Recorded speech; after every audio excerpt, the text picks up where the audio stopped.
Random Readers Society. Read and feed.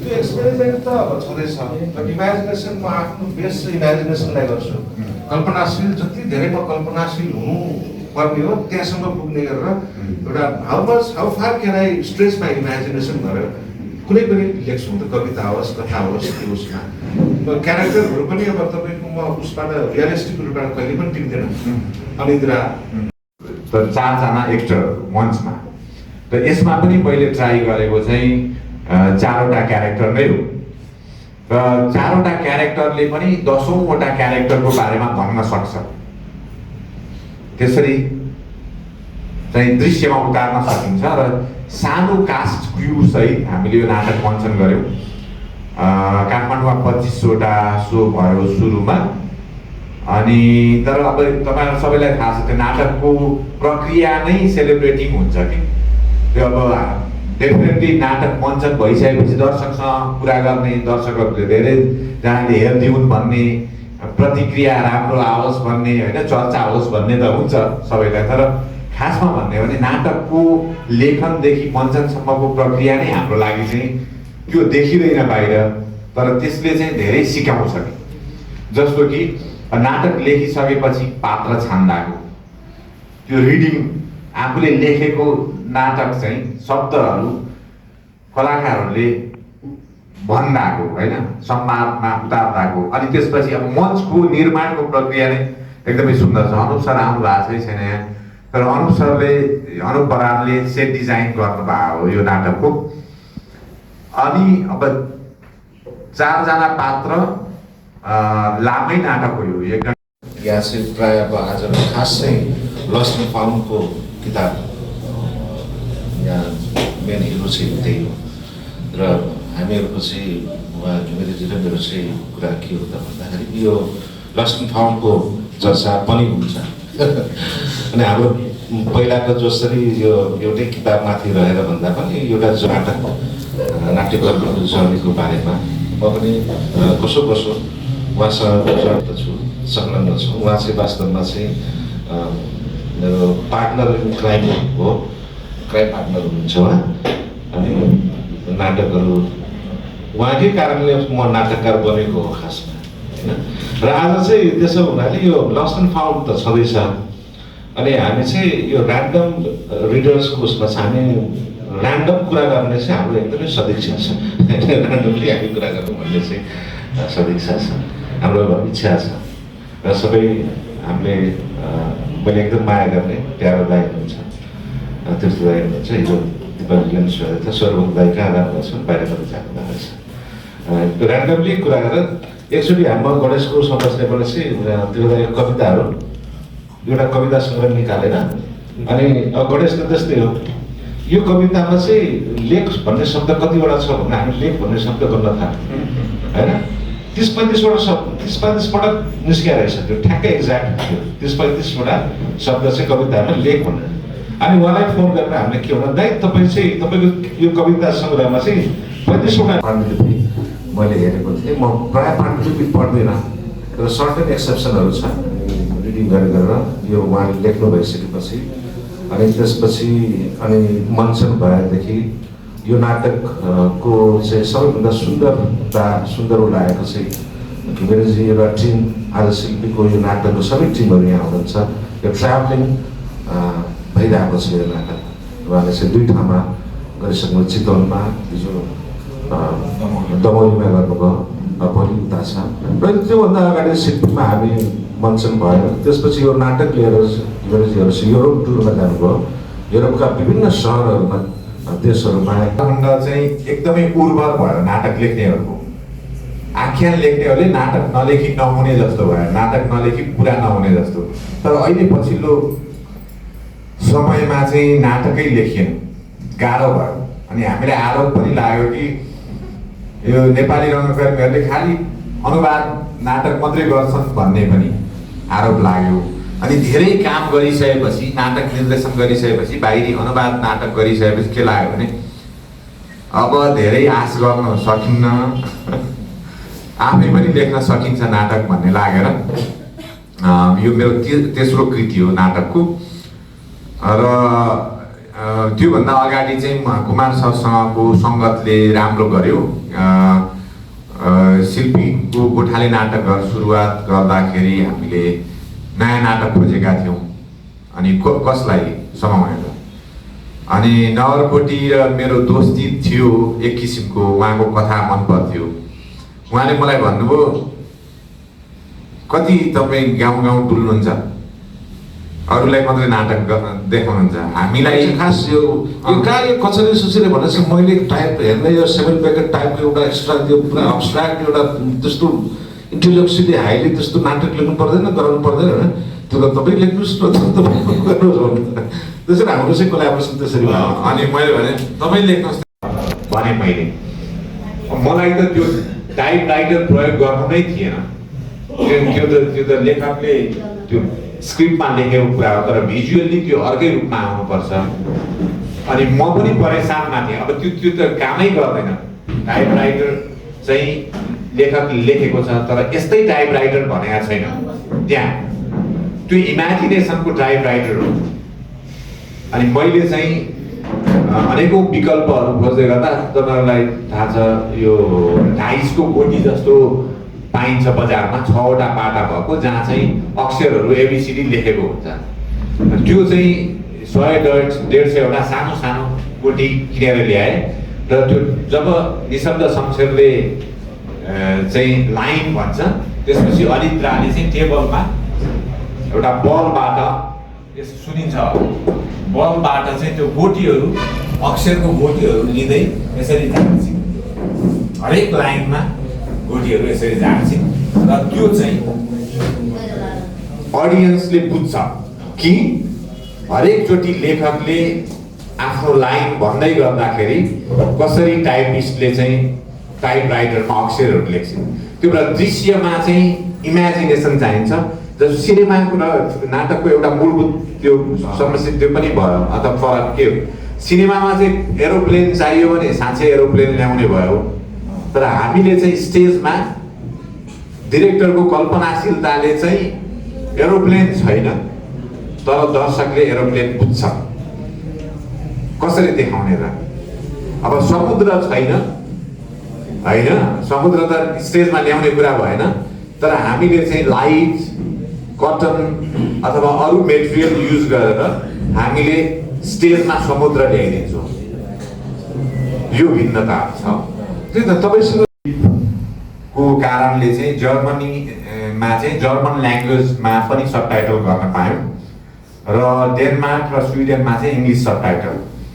अब त्यो यो सबै इन्ग्रिडियन्ट्स भएको प्ले चाहिँ हामीले आज त सबटाइटल त आउँदैन, आज आउँदैन। काठमाडौँको उसमा पनि हामी सबटाइटल सहितको हेरेका छौँ, एउटा अङ्ग्रेजीको सबटाइटल। इन्ट्रेस्टिङ, यो अडियन्सहरूको लागि एउटा इन्ट्रेस्टिङ एक्सपिरियन्स थियो। जर्मन भाषामा नि भयो, हो जर्मन ल्याङ्ग्वेजमा नि भयो। त्यो भएर मेरो लागि चाहिँ नेपालीमा नाटक लेखियो, त्यो लेखकको लागि खुसी हुँदो कुरा हो नि त होइन। इङ्ग्लिसमा पनि ट्रान्सलेट भयो, अनि किन उता विदेशीहरूलाई पनि बेच्नु पऱ्यो नि त किताब। अनि तर जर्मन ल्याङ्ग्वेजमा पनि भयो ट्रान्सलेट भनेको 3वटा भाषा। पछि छोटो कुरा पनि गर्न सकिन्छ, तर साँच्चै राम्रो एप्रिसिएसन भयो। हाम्रो लागि चाहिँ ठुलो कुरा हो, किनभने बाहिर सधैँ हाम्रो नेपाल कि हिमाल कि बुद्ध अथवा कि श्रम होइन बाहिर चिनिने भनेको होइन। पहिले युरोपमा भेट्ने बित्तिकै नेपाल होइन, तिमीहरू त गरिबहरू धेरै छन् भन्छ कि। त्यो इम्प्रेसनमा बाट आएको हामी, अनि हाम्रो फरक खालको आइडेन्टिटी पनि निर्माण हुन सक्छ लिटरेचरबाट, आर्टबाट, थिएटरबाट। चाहिँ त्यो पुरानो इम्प्रेसनलाई हामीले चेन्ज गर्न सक्छौँ बाहिर, तर त्यसको लागि चाहिँ धेरै ठुलो मेहनत गर्नुपर्छ। लामो भयो।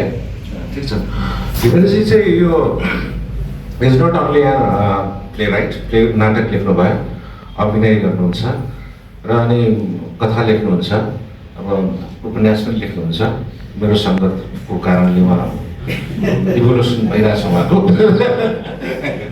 अनि उपन्यास पनि काम गरिराख्नु भएको छ। अनि उहाँको चाहिँ कविताहरू पनि जमानामा खुब लेख्नुहुन्थ्यो। अनि पत्रकारिता यति धेरै व्याख्या गर्नुहुन्छ कि उसको मनको कुरा रिसाएको थियो, ऊ दुखी थियो अथवा ऊ खुसी थियो, ऊ पुलकित थियो, सब लेखकले वर्णन गर्न सक्छ क्या त्यहाँ। त्यो पात्रले सोचेको छ कि छैन, कहिलेकाहीँ चाहिँ त्यो झुर पनि हुनसक्छ होइन। पात्रले कति सोचेको छ त्योभन्दा धेरै व्याख्या गर्ने अधिकार चाहिँ लेखकलाई हुन्छ जस्तो लाग्छ अरू आख्यानमा, तर नाटकमा पाइँदैन। त्यो संवादबाटै निर्माण हुनुपर्ने हुन्छ कि म यदि खुसी छु भने तपाईँ र मेरो कन्भर्सेसनबाटै म खुसी भएको देखिनु पर्ने हुन्छ। अनि त्यो कन्फाइन्ड स्पेसमा कुनै परिवेशमा चाहिँ त्यो स्थिति घटित हुनुपर्छ, न कि वर्णित। वर्णन गरेर हुँदैन, घटना नै घटना हुनुपर्छ नाटकमा चाहिँ। त्यो एकदमै चुनौतीपूर्ण छ। अनि अर्को चाहिँ तर खासमा त्यो त समानता पनि छ, तर त्यो दृश्य एउटा कहाँ हो त? त्यो आँगनमा हो, क्याफेमा हो, अथवा रेस्टुरेन्टमा हो, कुनै परिवेशको लिमिटेसन छ कि? जस्तो नाटकमा चाहिँ तपाईँ एउटा निश्चित परिवेशबाट अर्को परिवेशमा जानको लागि नाटकमा एकदमै कठिन छ, तर उपन्यासमा त अथवा च्याप्टरमा जम्प गर्छ नि त। एउटा परिस्थितिबाट अर्को परिस्थितिमा जानलाई च्याप्टरमा गर्छ, अथवा त्यही च्याप्टरभित्र पनि तपाईँले सम्झिनुहुन्छ उपन्यास, कुनै उपन्यास पढ्दा कि एउटै च्याप्टरभित्र तपाईँ 10वटा परिवेशमा पनि जान सक्नुहुन्छ होइन। कोठाबाट टोयलेटमा, टोयलेटबाट आँगनमा, अथवा आँगनबाट बसमा, एउटै च्याप्टरभित्र पनि तपाईँ विभिन्न ठाउँमा ट्राभल गर्न सक्नुहुन्छ अरू आख्यानमा। तर नाटकमा, राम्रो नाटकमा चाहिँ एउटा परिवेश चाहिँ एउटा दृश्यमा हुन्छ। यदि तपाईँ अर्को परिवेशमा जाने बित्तिकै त्यो अर्को दृश्यमा हुन्छ।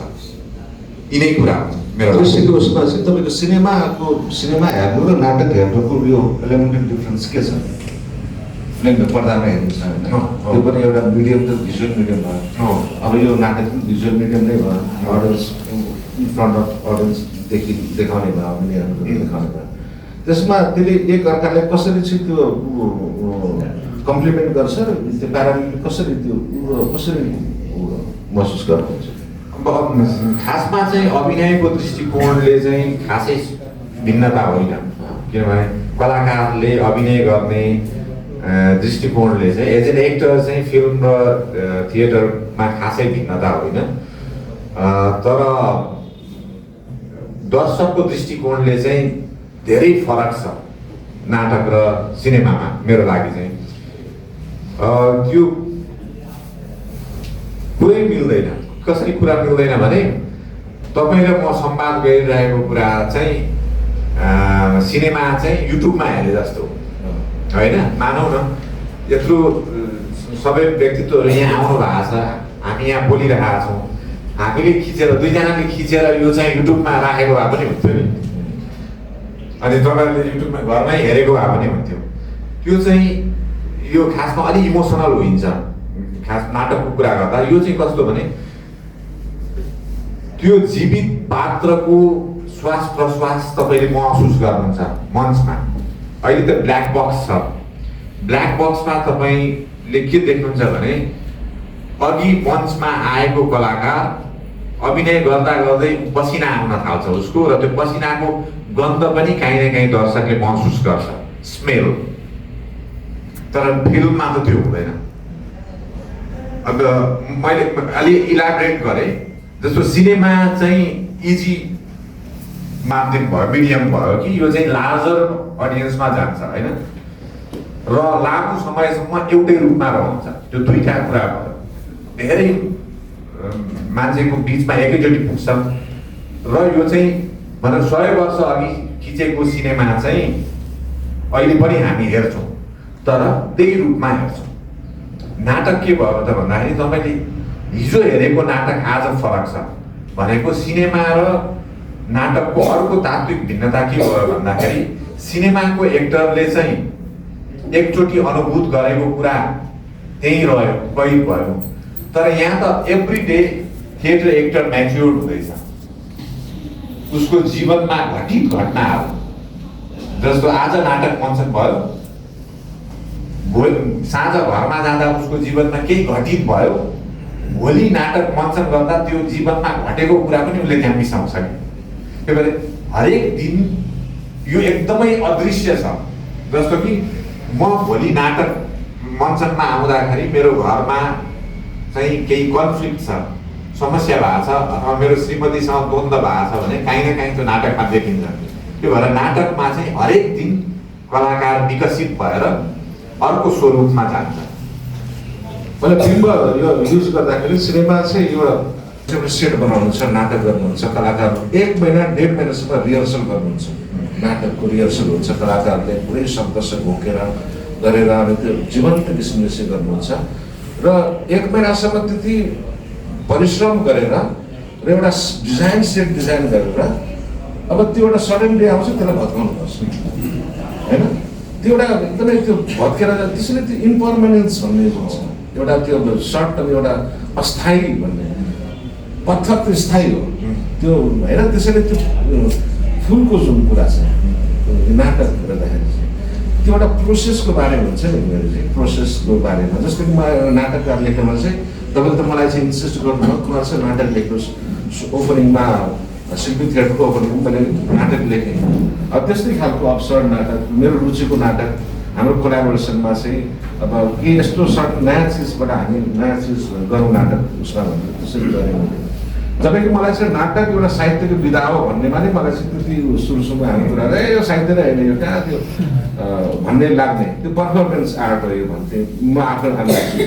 अब म कुन उसमा पढेँ भने अब घिमिरेजीसँग सङ्गतमा नाटकहरू भइसकेपछि एज अ राइटर सबैभन्दा ब्युटिफुल ऊ नै मलाई नाटक विधा भन्ने जुन छ त्यो सबैभन्दा एउटा आनन्द आउने कुनै पनि लेखकलाई चाहिँ त्यो नाटक लेख्दाखेरि नाटककार हुनुमा एउटा छुट्टै एउटा प्रिभिलेज अथवा छुट्टै एउटा आनन्द छ।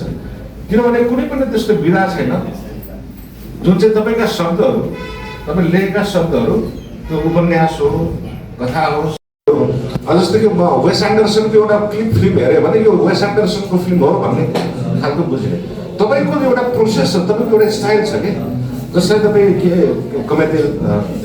कमेडी लार्ते भन्ने उहाँले चाहिँ जुन डेनमार्कमा गरी अध्ययन गरेर आउनुभयो उहाँको नाटकमा त्यो एकदम डिस्टिङली हामी अरूको होइन उहाँको चाहिँ ठ्याक्कै त्यो प्रोसेसको त्यो जुन नयाँपन छ नेपाली थिएटरमा आएको कुरा त्यो होइन एकदमै नयाँ नवीनता त्यसको बारेमा अलिकति थोरै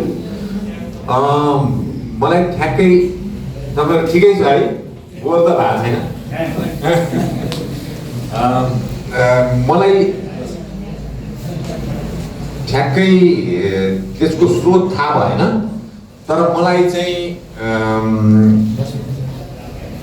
यथार्थवादी नाटक मन परेन मेरो मतलब नराम्रो होइन तर एकदमै धेरै यथार्थ हुन्छ नि ठ्याक्कै घरको आँगन होइन अनि त्यही गाउँको पात्रहरू त्यो ठ्याक्कै यथार्थवाद दृश्य अथवा यथार्थ पात्र यथार्थ संरचना चाहिँ मेरो रुचि भने कि किनभने मलाई के लाग्यो भने कुनै पनि नाटक साँच्चैको जीवनमा कसैले भन्छ नि हामीले साँच्चै घटना हो यो चाहिँ घटेकै घटना हो यो मैले लेखेको साँच्चै भएकै घटनालाई मैले नाटक बनाएको भन्छ नि। तर जब तपाईँले त्यसलाई स्टेजमा ल्याउनुहुन्छ त्यो साँच्चै रहँदैन कि त्यो फिक्सन नै हो। तपाईँले एउटा कविले कुनै घटना अथवा कुनै नाटककारले घटना समाउने बित्तिकै त्यो यथार्थ रहँदैन कि उसको कल्पनाशीलता हुन्छ। एउटा किसान